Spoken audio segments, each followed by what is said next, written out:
Assalamualaikum warahmatullahi wabarakatuh. Halo teman-teman, perkenalkan saya Jengsila Prihatin. Saya Febronia Audileton.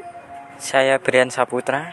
Oke, kami dari STIY IEU Upaweda Yogyakarta. Pada kesempatan kali ini kami akan melakukan wawancara dengan pelaku UMKM untuk mengetahui tantangan kepatuhan pajak dan strategi perencanaan pajak atau tax planning dalam menjalankan usaha. Tujuan wawancara ini adalah untuk memahami bagaimana perpajakan diterapkan secara nyata di dunia usaha, khususnya pada UMKM kuliner. Hari ini kami akan mewawancarai selaku pemilik usaha seblak Asko. Terima kasih.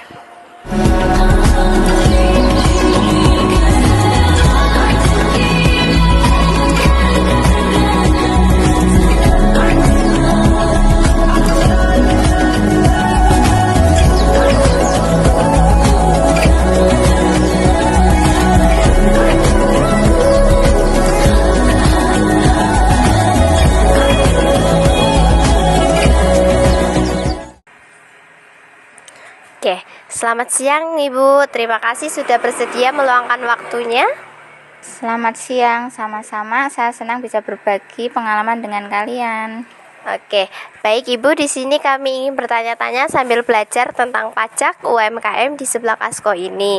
Saya akan memberikan beberapa pertanyaan tentang pajak. Pertanyaan yang pertama, menurut Ibu, apa kesulitan utama yang sering dihadapi UMKM dalam melaporkan dan membayar pajak? Kalau dari pengalaman saya, tantangan terbesar adalah kurang memahami aturan pajak yang sering berubah sebagai pelaku usaha kecil. Kami lebih fokus mengurus produksi, pembelian bahan baku, dan penjualan sehari-hari.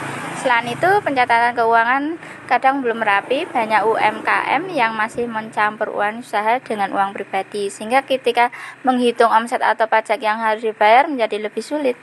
Oke, pertanyaan yang kedua, bagaimana pengalaman Ibu menggunakan sistem digital perpajakan seperti e-billing? Saya jelaskan dulu e-billing itu apa.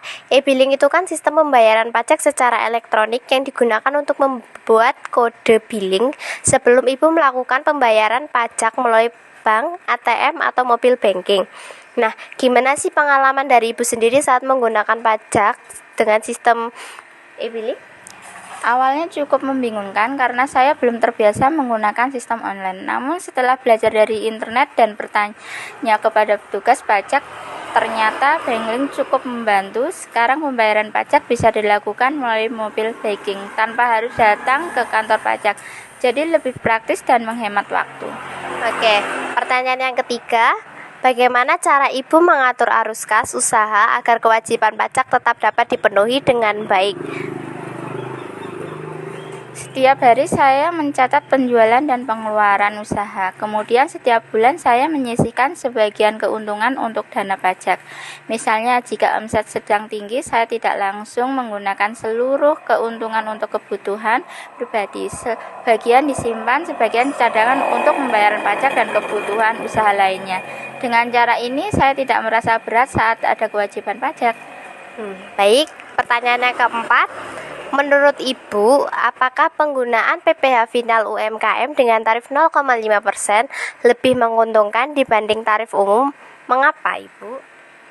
Untuk usaha kecil seperti usaha sebelah saya, PPh final cukup membuatkan karena perhitungan sederhana dan mudah dipahami. Saya tidak perlu menghitung laba rugi secara rumit untuk menuntutkan pajak yang harus dibayar. Namun menurut saya, pilihan terbaik tetap tergantung kondisi usaha masing-masing. Jika usaha sudah berkembang dan memiliki pencatatan yang baik, mungkin tarif umum bisa menjadi pilihan yang lebih sesuai. Nah, oke, pertanyaan yang kelima, menurut Ibu, mengapa UMKM perlu patuh membayar pajak?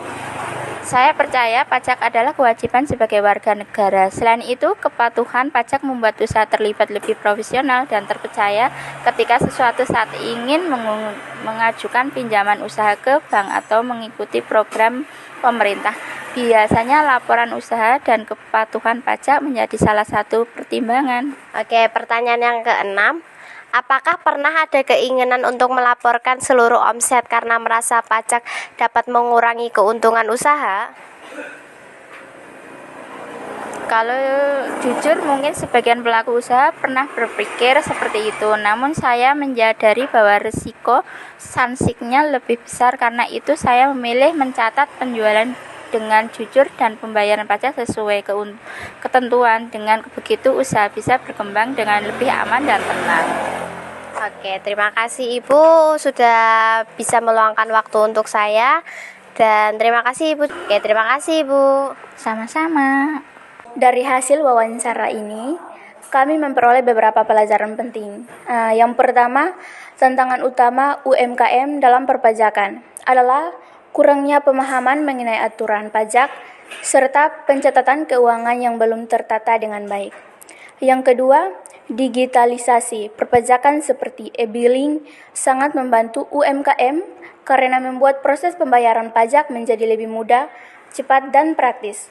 Yang ketiga, strategi tax planning yang dilakukan UMKM bukan untuk menghindari pajak, melainkan mengelola arus kas secara baik dengan menyisirkan dana pajak secara rutin dan memilih skema perpajakan yang sesuai dengan kondisi usaha.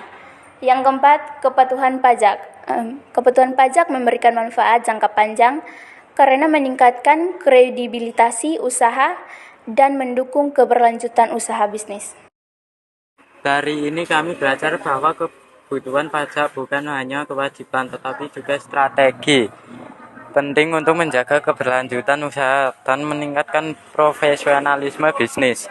Demikianlah video tugas akhir kami pada mata kuliah perpajakan di STIYU Yogyakarta. Kami mengucapkan terima kasih kepada Ibu Parmini SEMM yang membimbing kami memahami bahwa perpajakan bukan hanya teori tetapi juga praktik nyata dalam kehidupan sehari-hari.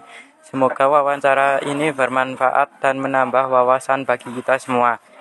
Wassalamualaikum warahmatullahi wabarakatuh.